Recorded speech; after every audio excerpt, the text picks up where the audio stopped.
हम शांत कैसे हो जाएं? आप कहेंगे शांति का आखिर क्या द्वार है। आप कहते हैं सुनने का क्या द्वार है। तो हम शांत कैसे हो जाएं, शून्य कैसे हो जाएं, कैसे निर्विकल्प दशा को हम प्राप्त करें, निर्विकल्प समाधि आखिर हमें कैसे मिले। नमस्कार दोस्तों, आइए ले चलता हूँ आपको इस निर्विकल्प समाधि में।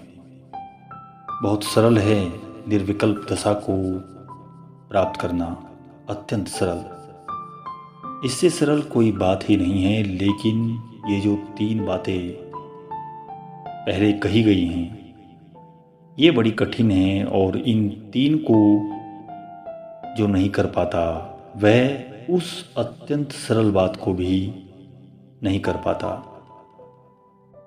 वह चौथी सीढ़ी है, इन 3 को पार करके ही उसे प्राप्त किया जा सकता है।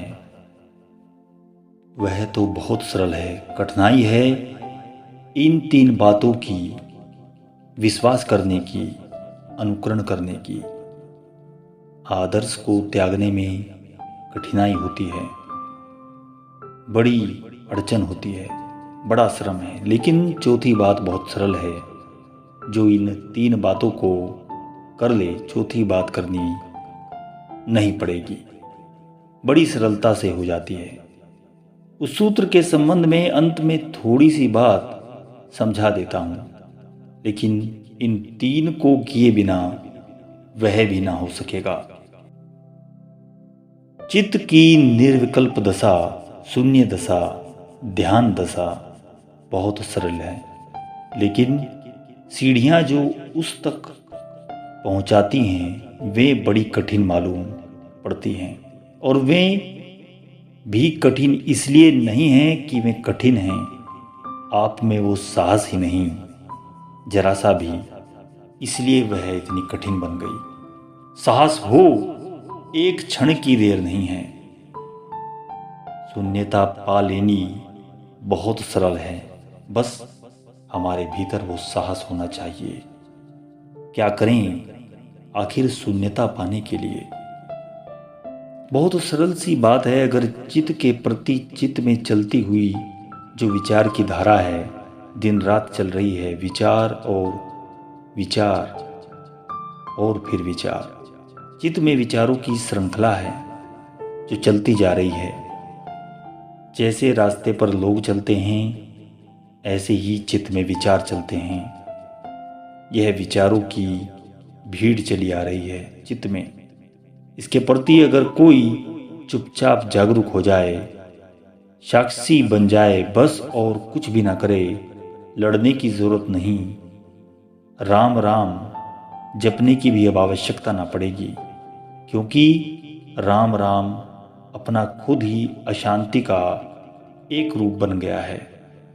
एक आदमी राम राम राम राम कह रहा है, यह आदमी बहुत अशांत है और कुछ भी नहीं, क्योंकि शांत आदमी इस तरह की बात नहीं करता। एक ही शब्द को लेकर दोहराता है बार बार। यह आदमी अंदर से अशांत है, बल्कि पागल ही हो चुका है। चूंकि हम निरंतर इस बात को मान बैठे हैं कि राम राम जपना बस अच्छा है, हम फिक्र नहीं कर रहे हैं। यही आदमी अगर एक कोने में बैठकर कुर्सी कुर्सी कुर्सी ऐसे शब्द कहने लगे तो हम निश्चित ही चिंतित हो जाएंगे। यही आदमी अगर कुर्सी कुर्सी कई बार कहे तो हम चिंतित हो जाएंगे, भागेंगे, कहेंगे ये पागल हो चुका है, इसे चिकित्सा की आवश्यकता है। हमारे घर में एक व्यक्ति कुर्सी कुर्सी घंटे भर तक बैठकर कहता रहे, लेकिन राम राम कहने में कोई फर्क है। एक ही बात कोई शब्द को लेकर दोहराना विक्षिप्त होने की शुरुआत है, स्वस्थ होने की नहीं। चित्त रुग्ण हो रहा है, न तो राम राम की जरूरत है जिसको आप जप कहते हैं, न मंत्रों की जरूरत है। चित्त को शांत करना है और आप व्यर्थ की बातें बस दोहरा रहे हैं, अपने आप को अशांत कर रहे हैं। ये शांति नहीं है। कुछ भी मत दोहराइए, कोई किसी भी तरह से किसी भी ईश्वर का नाम ना लें, कोई शब्द मंत्र नहीं, कुछ दोहराने की जरूरत नहीं। विचारों से मुक्ति प्राप्त करें, फिर चुपचाप बैठकर मन में जो अपने आप चल रहा है कृपा करके उसको ही देखिए, अपनी तरफ से मत चलाएं। वैसे ही काफ़ी कुछ चल रहा है, अब आप और काहे को इसे बढ़ा रहे हैं? क्यों जब तब कर रहे हैं?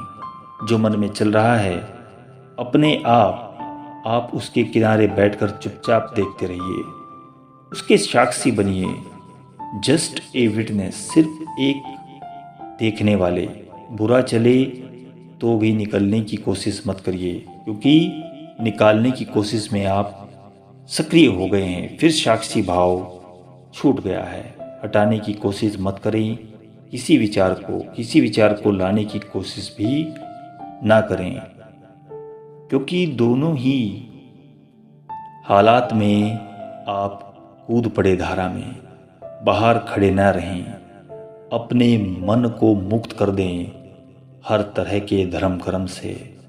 मन की धारा के किनारे तटस्थ तट पर बैठ जाएं और देखते रहें, मन को चलने दीजिए, चुपचाप देखते रहिए और कुछ भी मत करिए। सिर्फ देखना, सिर्फ दर्शन करें, वही पर्याप्त है। आप थोड़े ही दिनों में पाएंगे कि देखते ही देखते मन की धारा क्षीण होने लगी है, मन की नदी का पानी सूखने लगा है। जैसा कि आपकी गांव की नदी का सूखा रह जाता है, वैसे ही मन का पानी अब धीरे धीरे सूखने लगा है। आप देखिए, देखते रहिए, धीरे धीरे अनुभव होने लगेगा आपको कि देखते ही देखते बिना ये मन की धारा अब क्षीण होने लगी है। और एक दिन आप चकित हो जाएंगे कि आप बैठे हैं और मन की धारा में किसी भी तरह का विचार नहीं, आप विचार शून्य हैं।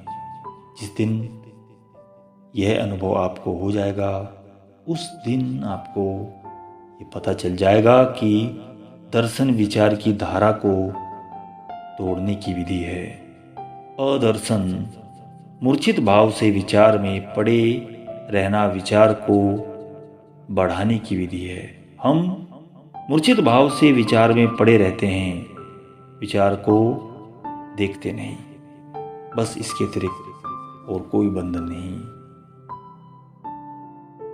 विचार के जिस दिन भी आप दृष्टा होने में समर्थ हो जाते हैं, उसी दिन ये विचार अपने आप विलीन होता जाता है, और तब जो शेष रह जाता है वह है शांति, वह है निर्विकल्प दशा, वह है समाधि, वह है ध्यान।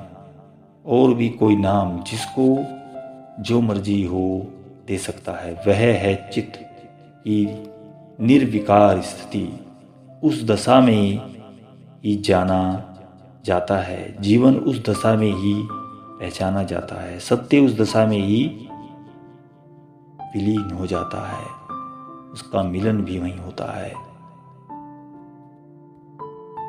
उससे जिसे भक्त भगवान कहते हैं, ज्ञानी आत्मा कहते हैं, विचार से लोग सत्य कहते हैं। सत्य की उपलब्धि ही मुक्ति है।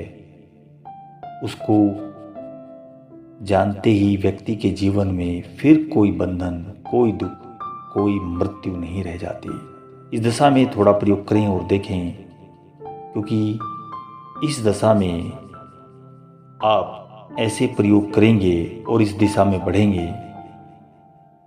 तो आप एक निर्विकल्प समाधि को प्राप्त करेंगे। यह दिशा तो सिर्फ अनुभव की दिशा है, इसमें कोई और आपके साथ सहयोग नहीं कर सकता, कोई आपको पकड़कर समाधि में नहीं ले जा सकता। आपको ही श्रम करना पड़ेगा, और मैं कहता हूँ अत्यंत सरल है समाधि को उपलब्ध करना। और पहले की सीढ़ियाँ चढ़ने का साहस आप में हो तो आगे बढ़ें, अपने अंदर को खोजें, यही सत्य बात है। अब मैं इसे समाप्त करता हूँ। इसे दोबारा ध्यान से सुनें, मनन करें, अच्छा लगे तो लाइक शेयर सब्सक्राइब भी करें, इसको फैलाएं। ओशो के इसी महान प्रवचन के साथ मैं अपनी वीडियो समाप्त करता हूँ। आगे मिलता हूँ।